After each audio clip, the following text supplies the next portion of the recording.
Hello everyone, welcome to the YouTube channel of Gyanam for UGC NET. So today in this video of teaching aptitude, we are going to cover the top 10 MCQs. Basically these MCQs are previous year questions of UGC NET. So start करते हैं with the video. First is the prime requirement to become a good teacher.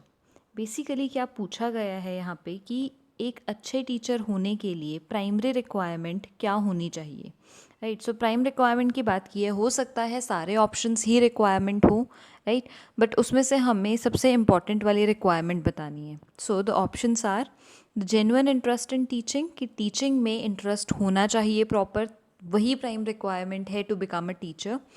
Then पूछा गया है कि knowledge about controlling students, कि अगर students को control करने की नॉलेज है सो वही एक प्राइम रिक्वायरमेंट है टीचर बनने के लिए.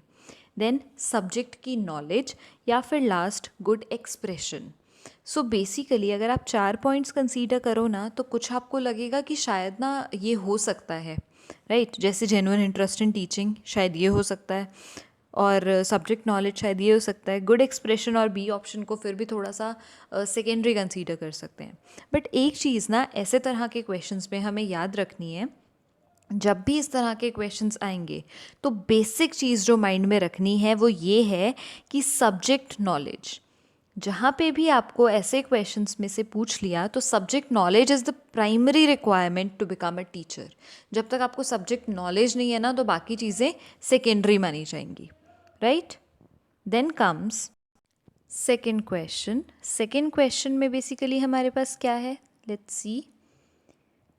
सो सेकेंड क्वेश्चन कहता है which of the following is an independent variable in teaching learning process. देखो वेरिएबल वो होता है जो चेंज होता है. हमने किए थे पूरे इस टीचिंग एप्टीट्यूड वाले सेशन में dependent variable and independent variable. Variable वो है जो वेरी करता रहेगा, जो चेंज होता रहेगा. इंडिपेंडेंट वेरिएबल वो है जिस पे किसी और चीज़ का प्रभाव नहीं पड़ेगा, कोई इफेक्ट नहीं पड़ेगा, राइट. सो गिवन ऑप्शंस में से कौन सा इंडिपेंडेंट वेरिएबल है टीचिंग लर्निंग प्रोसेस में. टीचर है, स्टूडेंट है, इंस्टीट्यूशन है, या पेरेंट्स है. देखो जब टीचिंग लर्निंग प्रोसेस की बात कर रहे हैं ना तो आप कंसीडर करो सिर्फ टीचर को और स्टूडेंट को, ठीक है, क्योंकि प्रोसेस की बात हो रही है, पूरे सिस्टम की बात नहीं हो रही है, राइट. अब इन दोनों में से आप देखो कौन सा डिपेंडेंट वेरिएबल है, कौन सा इंडिपेंडेंट वेरिएबल है. सो बहुत क्लियरली हम बोल सकते हैं कि जो टीचर है वो इंडिपेंडेंट वेरिएबल है in the process of teaching and learning. Reason being student को अपनी लर्निंग के लिए ना डिपेंड करना पड़ेगा टीचर के ऊपर, राइट.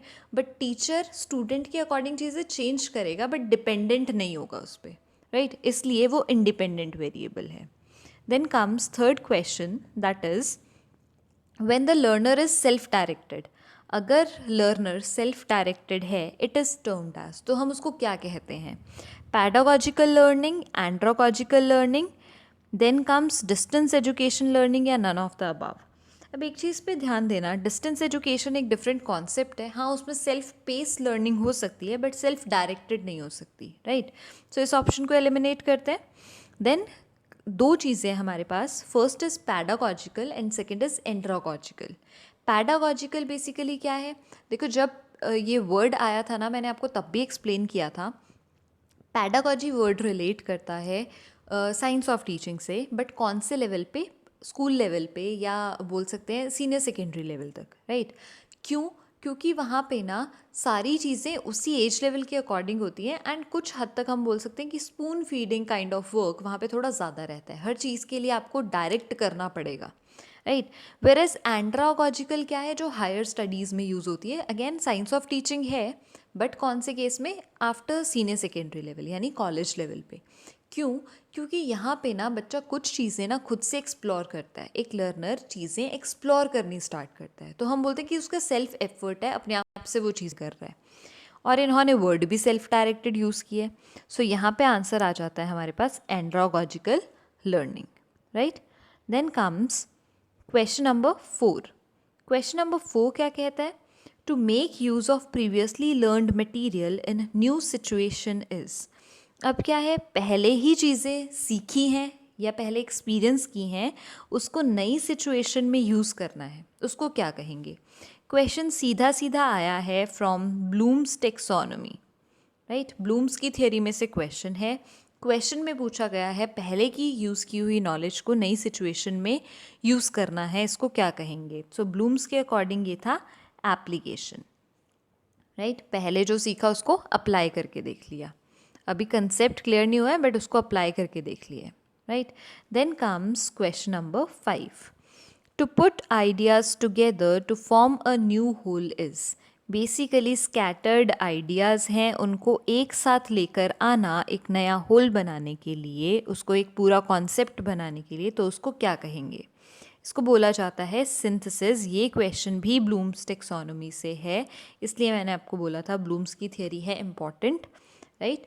सिंथेसिस क्यों, देखो होता क्या है कि पहले कोई चीज़ इन्फॉर्मेशन हमें मिलती है, हम उसको अंडरस्टैंड करते हैं, देन उसका एनालिसिस होता है, चीज़ों को तोड़ तोड़ कर समझना, एंड देन सिंथेसिस होता है, चीज़ों को जो स्कैटर है उसको एक साथ लेकर आना, राइट।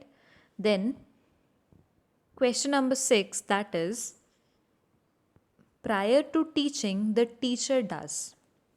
अब टीचिंग प्रोसेस को स्टार्ट करने से पहले टीचर क्या करता है अपने एंड पे, आइडेंटिफिकेशन ऑफ ऑब्जेक्टिव्स, ऑब्जेक्टिव्स को आइडेंटिफाई करता है कि मैं किस लिए टीचिंग करने वाला हूँ।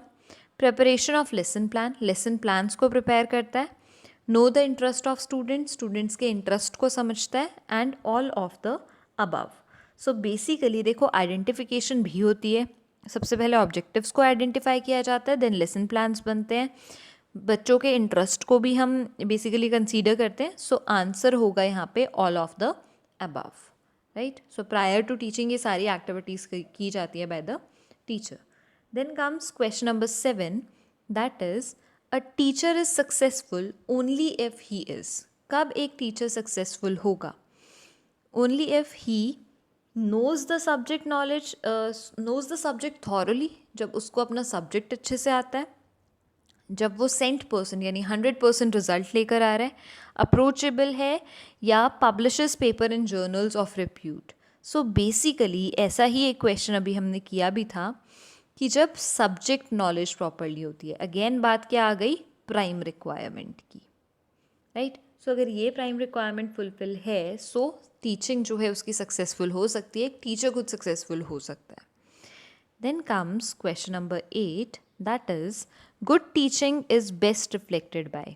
एक अच्छी टीचिंग कैसे रिफ्लेक्ट की जाती है, अटेंडेंस ऑफ स्टूडेंट्स, बच्चों की अटेंडेंस देख के कि अगर क्लास में अटेंडेंस ज़्यादा है इसका मतलब आपकी टीचिंग अच्छी है। नंबर ऑफ डिस्टिंक्शंस, कितने लोग हैं जो टॉप कर रहे हैं, बहुत अच्छे रिजल्ट्स ला रहे हैं। Basically meaningful questions ask by the students, अगर स्टूडेंट्स आपकी क्लास में मीनिंगफुल क्वेश्चंस पूछ रहे हैं, या pin drop silence in the class के बिल्कुल ही शांत है। अब देखो अगर क्लास बिल्कुल ही शांत है सो ऑब्वियसली टीचिंग अच्छी नहीं है, वो डर या किसी और रीज़न की वजह से चुप है। Attendance alone can not reflect your teaching, and number of distinctions marks पे बिल्कुल भी नहीं जाएंगे। सो ऑप्शन है सी, अगर बच्चे खुद से कुछ क्वेश्चंस पूछ रहे हैं आपकी क्लास में, इट मीन्स जो आप पढ़ा रहे हो वो समझ में आ रहा है, गेन कर पा रहे हो उस चीज़ को, इसलिए वो मीनिंगफुल क्वेश्चंस आपसे पूछेंगे।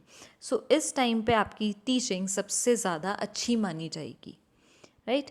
Then comes the main objective of teaching is, teaching का सबसे ज़्यादा जो मेन ऑब्जेक्टिव है वो क्या है, to develop the thinking power of students, बच्चों की थिंकिंग पावर को डेवलप किया जाए। To develop the imagination of the students, बच्चों की इमेजिनेशन को डेवलप किया जाए। इनमें से कोई भी नहीं, या बोथ ए एंड बी। देखो बेसिकली ना बच्चे को इंडिपेंडेंट बनाना है, सो ए और बी दोनों ऑप्शन ही यहाँ पे वर्क करते हैं, यानी कि ऑप्शन नंबर सी जो है वो हमारा आंसर हो जाएगा। Then comes a new teacher to start with will have to, अगर एक नई टीचर ने स्टार्ट करना है तो वो कहाँ से स्टार्ट करे। First, enforce discipline in the class, class में प्रॉपर डिसिप्लिन मेंटेन करके। Establish bond with the student, सबसे पहले बच्चों के साथ लिंक करे, इंट्रोड्यूस करे खुद को, उनका इंट्रोडक्शन ले, उनके साथ लिंक स्टैब्लिश करे। Then cut jokes with the students, class में जोक्स सुनाए students about his qualification. So सबसे बेसिक और सबसे सही जो ऑप्शन है that is option number B, कि स्टूडेंट्स के साथ बॉन्ड बनाए, एक फ्रेंडली रिलेशन जब बनेगा between the teacher and students, then बाकी की चीज़ें ऑटोमेटिकली ईजी हो जाएंगी, राइट। सो ये कुछ 10 क्वेश्चंस थे। नेक्स्ट वीडियो में और 10 क्वेश्चंस को कवर करेंगे। बेसिकली क्वेश्चंस जो है ना ये प्रीवियस ईयर पेपर्स में भी कवर हुए हैं एंड बहुत बेसिक क्वेश्चंस हैं। कुछ क्वेश्चंस कॉन्सेप्ट में से हैं, कुछ जनरल क्वेश्चंस हैं। आई होप ये आपको क्लियर हुए हैं। इन केस आपके पास कोई क्वेश्चन है आपको उस पर डाउट है, सो आप कमेंट सेक्शन में भेज सकते हैं, right? So meet you in the next video. Stay tuned with us and stay safe. Thank you.